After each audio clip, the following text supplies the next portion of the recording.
part of the etiquettes of entering the lavatories is to use your left foot when you enter and use your right foot when you exit.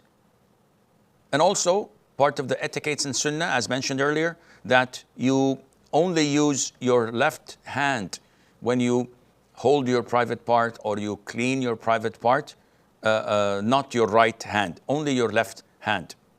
And the hadith is, the Prophet said, when any one of you urinates, he must not hold his private part with his right hand. Rather, this means that he has to use his left hand.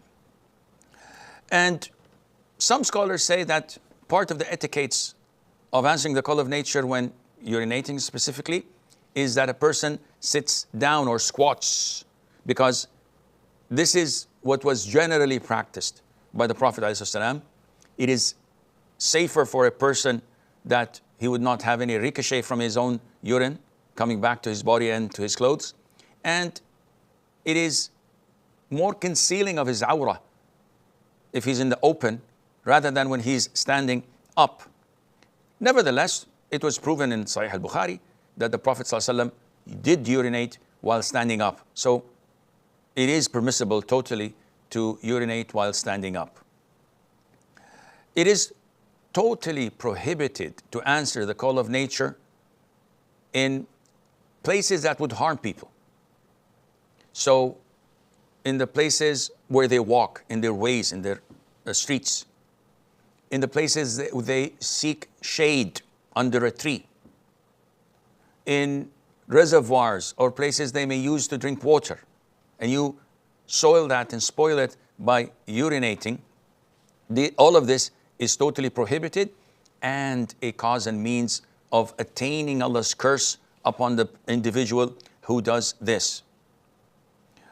Also, among the things that need to be careful with, facing and giving your back to the Kaaba, to the Qibla, when urinating or defecating. And this is an issue of dispute among scholars regarding whether we're prohibited from doing this in an open area, while in a closed area or within the structure of a building that is permissible. This is an issue of dispute, and the most authentic opinion is, inshallah, that if you are in a building or in lavatories or toilets that are built in the facing or giving your back to the Qibla, you have no other choice or alternative.